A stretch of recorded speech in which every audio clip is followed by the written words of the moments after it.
22 years passed in the blink of an eye. The email notification flashed on my screen. David Mitchell, founder and CEO of CoreLogic Dynamics, was inviting me to dinner at his home. With me, the first employee who helped turn his little startup into a $120 million company. A dinner at the Mitchells' house was unusual. In fact, it had never happened before. "Margaret, it would be great if you could come.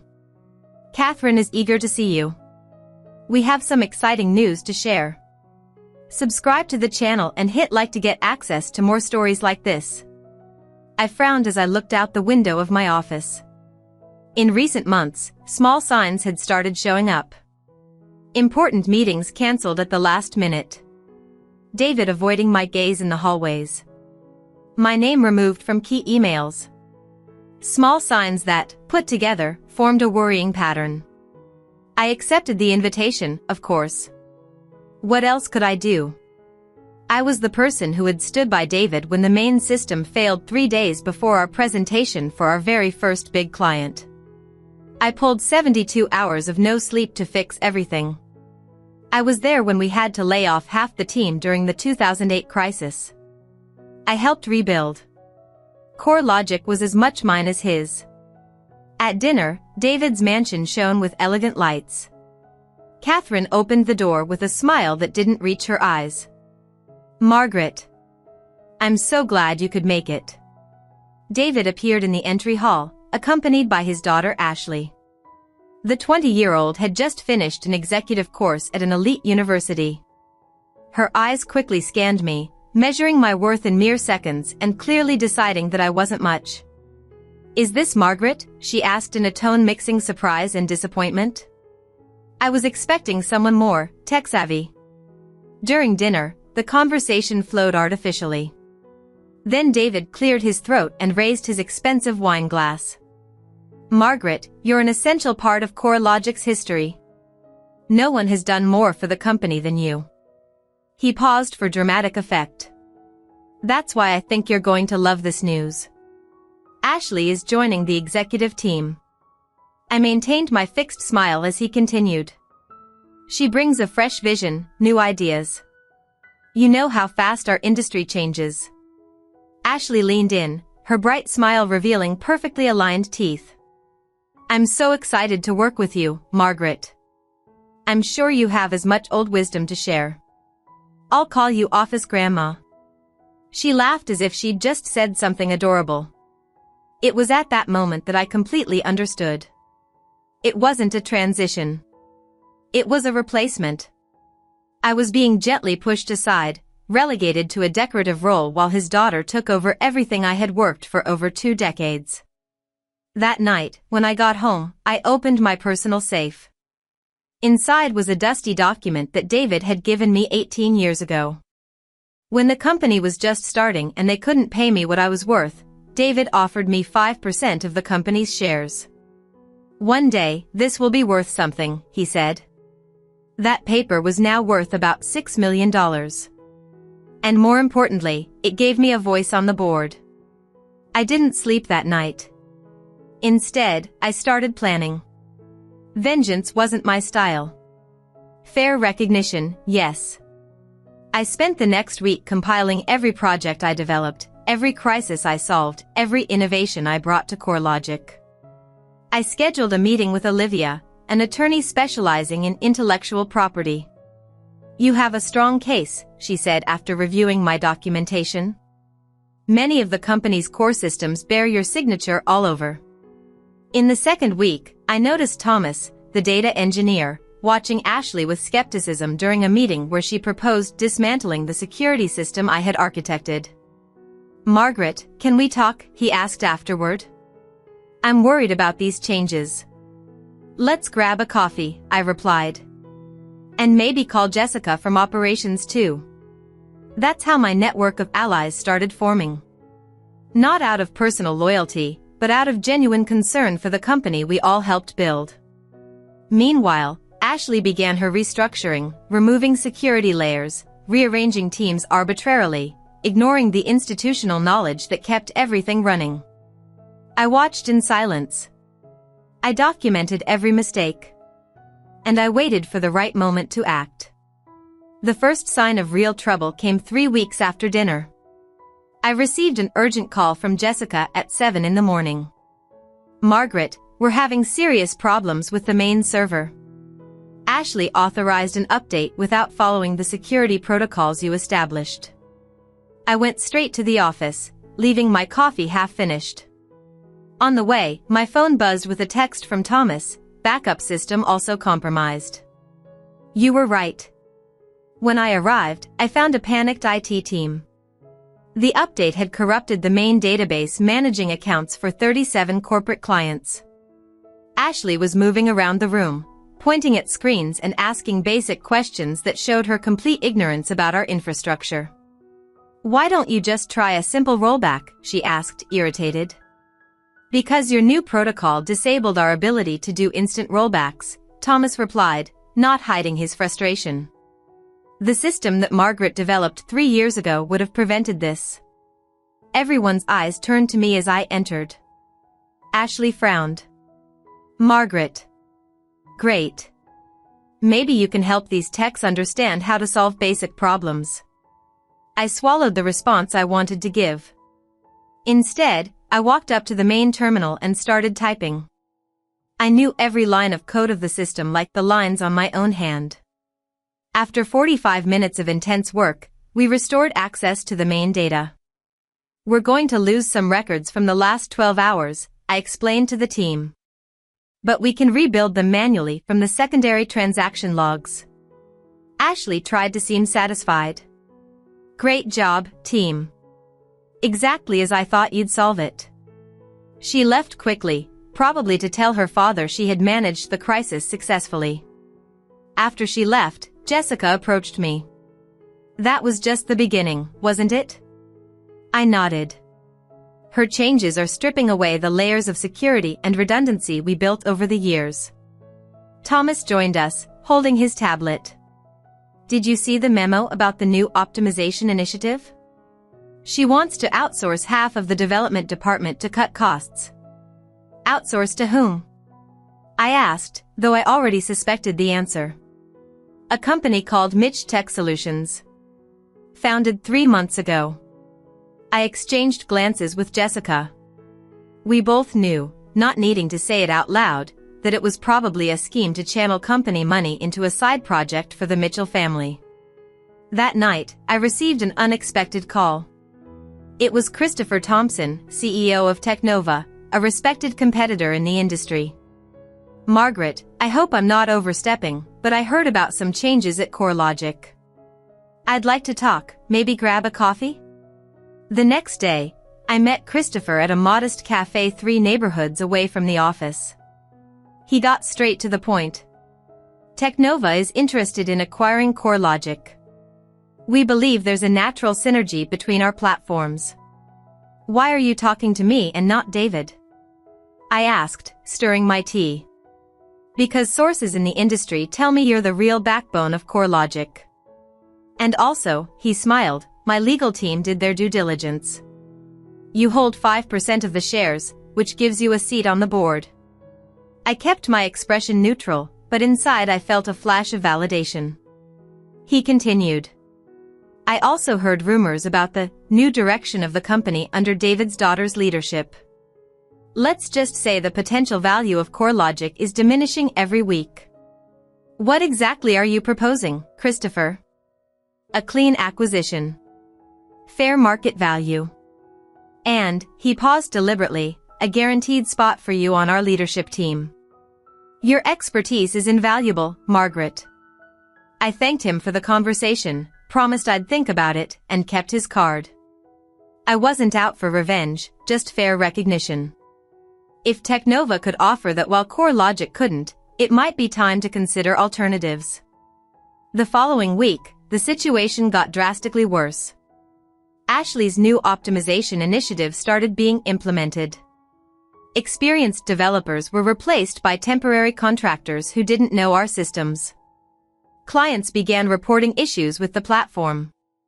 I stayed in my office, methodically documenting every failure. Every email from an unhappy client. Every system crash. My intention wasn't to watch the collapse, but to build an irrefutable case for the value of institutional knowledge, my knowledge. At the end of the month, I received a direct email from our biggest client, SynnerCorp International. Margaret, we tried talking to the new leadership about the recurring issues, but all we got were generic responses. You were our main contact for 15 years. Please, can we schedule an urgent meeting? I forwarded the email to Ashley and David, respectfully suggesting that we treat this as top priority. Ashley's response came quickly. I'm already handling this. I don't need you interfering with executive clients, Margaret. 2 days later, I received a confidential message from the SynnerCorp contact. The meeting was a disaster. Your new executive didn't understand our integrated systems. We are considering canceling the contract after 15 years. That was the moment I had been waiting for. I grabbed my phone and called Christopher Thompson. I'm ready to talk about that proposal, I said simply. The news hit like an earthquake. SynnerCorp, responsible for 22% of CoreLogic's annual revenue, was threatening to cancel their contract. In less than 24 hours, Samantha, the chairwoman of the board, called an emergency meeting. I received the official email with a mix of apprehension and determination. For weeks, I had watched the slow dismantling of what we had built. Now, finally, others were seeing what I already knew. The meeting room on the 30th floor was tense when I arrived. David and Ashley were already seated, whispering intensely. Thomas and Jessica were invited to present technical reports. And, to everyone's surprise, Christopher Thompson from Technova was there, sitting near Samantha. Thank you all for coming on such short notice, Samantha began, her face showing worry. We are facing a potential crisis that needs to be resolved immediately. David tried to sound confident. I'm sure we can resolve any misunderstandings with SynnerCorp. Ashley is already working on a retention strategy. Ashley nodded vigorously. I'm already restructuring our customer service approach. We need a more modern vision, less dependent on old-fashioned personal relationships. I felt Thomas and Jessica's eyes on me. For 15 years, I had been the main contact with SynnerCorp. I knew their systems, their needs, their unique problems. Samantha cleared her throat. Actually, we have a more complicated situation. SynnerCorp isn't our only unhappy client. We've received concerns from 14 other important clients in the last 2 weeks. David's face visibly paled. In addition, Samantha continued, Mr. Thompson from Technova is here because we received a formal acquisition proposal. And frankly, we need to seriously consider it, given the current state of the company. Ashley almost stood up. Acquisition? Dad, you knew about this? David looked genuinely surprised. Christopher, I don't understand. Why didn't you come directly to discuss this with me? Christopher Thompson smiled diplomatically. Actually, I had preliminary talks with several people at CoreLogic, including Margaret, who has significant shareholding and exceptional institutional knowledge. All eyes turned to me. The silence in the room was palpable. Margaret has shares? Ashley asked, confused. 5% of the company, Samantha replied. Granted 18 years ago, according to our records. That gives her the right to a board seat, though she never formally exercised it. David stared at me with a mix of surprise and maybe a hint of betrayal. Margaret, you should have come to me directly if you were unhappy with the direction of the company. That was the moment. I took a deep breath and spoke for the first time in the meeting. I tried, David. Several times in the last few weeks. I sent detailed reports outlining the problems with the new implementations. I expressed concerns about removing critical security systems. I suggested that we needed to maintain our careful approach with long-standing clients. All those emails were answered by Ashley, not you. Thomas intervened, opening his laptop. I can confirm that. I have technical reports here showing significant degradation in our systems since the new guidelines were implemented. Jessica added, operations is facing a 340% increase in support tickets. We have employees working 16-hour days trying to fix problems that didn't exist before. Ashley blushed. This is a conspiracy. You all are trying to sabotage me because you're afraid of change. Dad, don't you see? They're uncomfortable with a young, dynamic leader. Christopher Thompson observed everything with clinical interest. Finally, he spoke. If I may. Teknova is interested in CoreLogic for its products, technology, and client base. But our proposal is contingent on operational stability. If key clients are leaving, the value drops significantly. Samantha looked directly at David. We need to make tough decisions now. Christopher, in clear terms, what does Teknova need to see to move forward with the proposed acquisition? Christopher didn't hesitate. Stability in leadership. Key employees retained. Restoration of the security systems that were removed. And, frankly, Margaret needs to be involved in the transition. Her knowledge is an asset we value highly. David looked defeated. His dream of positioning Ashley as the heir to the empire was crumbling before his eyes. Ashley, meanwhile, looked furious. This is ridiculous. Are you really going to let an employee be sidelined dictate the future of this company? Dad, say something. The silence that followed was deafening. David finally spoke, his voice tired. Maybe we have. I might have made a judgment error. The board meeting continued for another 2 hours. The air conditioner kept humming, but it didn't cool the intense emotions. After a long silence, Samantha took the floor again. We need to deliberate on the next steps, she said, flipping through a folder. David, considering the critical situation with our major clients and the acquisition opportunity, what's your proposal? David adjusted his tie, visibly uncomfortable. He glanced briefly at Ashley, who had her arms crossed, before speaking. I recognize that we made mistakes in the last few weeks. The attempt to modernize was, well, rushed. Rushed? Thomas murmured softly so only Jessica and I could hear. David continued, I propose a stabilization period. Ashley can work as my executive assistant while she learns more about the company's fundamental systems. Ashley began to protest, but David raised his hand to silence her. And I suggest that Margaret temporarily take charge of the critical operations to help us regain the trust of SynnerCorp and our other clients. Christopher Thompson shook his head. With all due respect, David, that isn't enough. Teknova isn't interested in temporary measures. We need a structural solution. Samantha interjected, Margaret, you've been noticeably quiet. As a shareholder and a crucial figure in this company, we'd like to hear your perspective. All eyes turned to me. For weeks I had kept my emotions in check, watching as the work of my life was being dismantled. Now, I chose my words carefully. For 22 years, I put CoreLogic above everything in my life. Not because I expected recognition or power, but because I believed in what we were building. I paused, looking directly at David. I never wanted the title of CEO or any prestigious position. I just wanted my knowledge and contributions to be valued. I opened my folder and distributed some documents. These are the critical shortcomings in our current systems after the recent changes.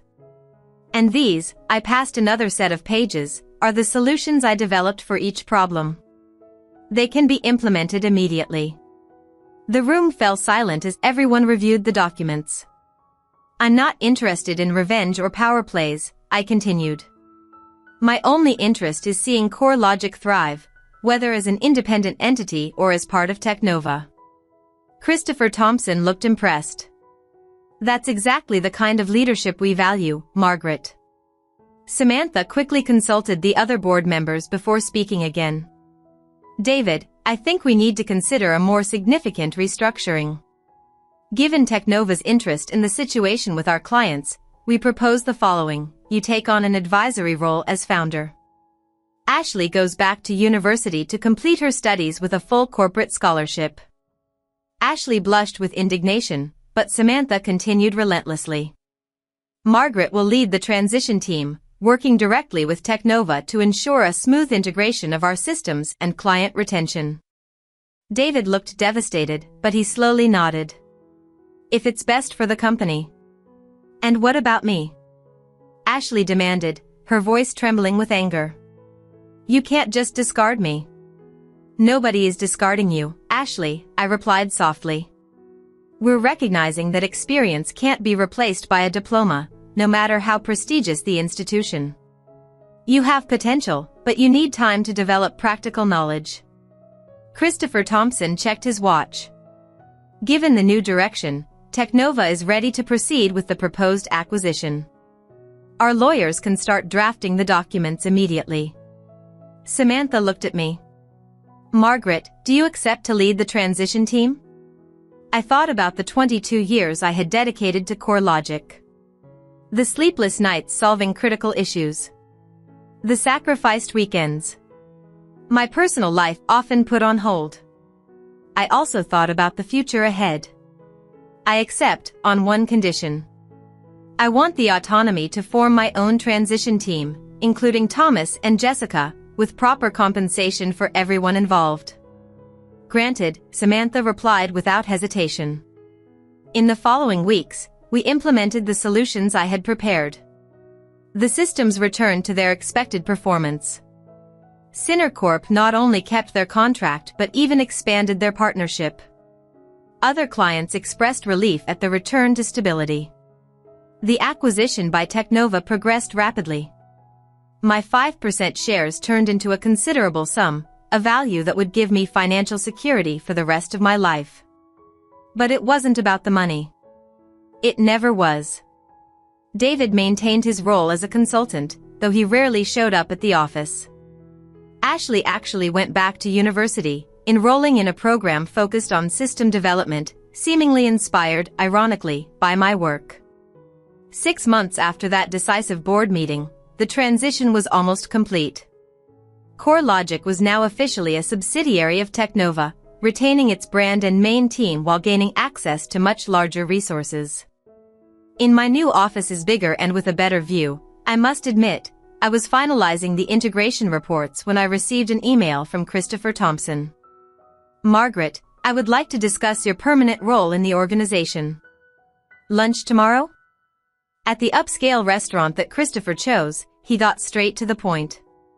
You exceeded all our expectations, he said, pouring himself some water. The transition was incredibly smooth, considering the complexity of the systems involved. I had an excellent team, I replied, thinking of Thomas, Jessica, and the others who had worked tirelessly these past months. And it was you who built that team over the years, Christopher observed. That's why I want to offer you the position of Director of Systems Integration for all of Technova, not just for the CoreLogic division. I raised my eyebrows, genuinely surprised. That sounds like a pretty expanded role.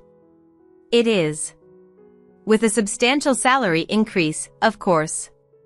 He slid an envelope across the table. And with flexibility. You can work from home 3 days a week if you prefer. I opened the envelope and nearly choked at the figure. It was 3 times my previous salary. That is. I began, but he interrupted. It's fitting for your value to the organization. In fact, it's probably still less than you deserve. I accepted the offer on the spot. In the following weeks, I built a new leadership team, promoting talented people I had trained over the years. Thomas became the Director of Data Engineering. Jessica took on global operations. My new routine included working from home 3 days a week, something I never imagined possible. My home office quickly became my favorite space, with a view of the garden that I finally had time to tend. On a quiet Saturday, while going through some old documents, I found the original contract that David had given me 18 years ago, granting me 5% of CoreLogic's shares. I smiled at the irony. That little document, almost forgotten, had changed everything. My phone rang, displaying an unknown number. Margaret? It's Ashley Mitchell. I was momentarily at a loss for words, but I quickly recovered. Ashley. How's your course going? There was a hesitation on the other end. Actually, that's why I'm calling. I'm working on a project about corporate security systems, and, well, your systems are a reference in the classes.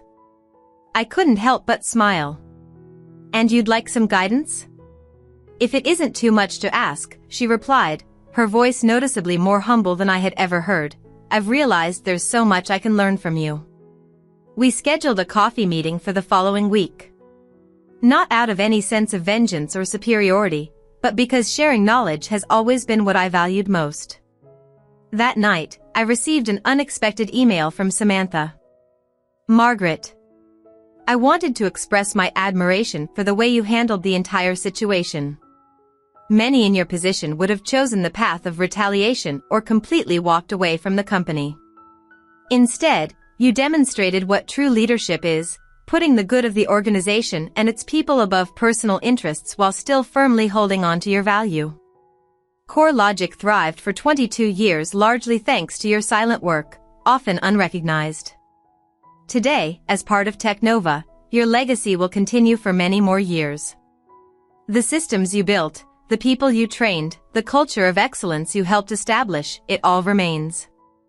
David made the mistake that many leaders make, confusing innovation with youth and experience with obsolescence. It's a lesson that all of us on the board take seriously. With deep gratitude and respect. Samantha. Sitting in my home office, looking out at the garden lit by the sunset, I realized I had gained something far more valuable than a title or a raise, the true recognition of my worth. I didn't need to shout to be heard. I didn't need to threaten to be valued. I just needed to know my own worth and act accordingly. I closed my laptop and decided it was finally time to plant those roses I'd always wanted in the garden. After all, I now had the time to watch them bloom.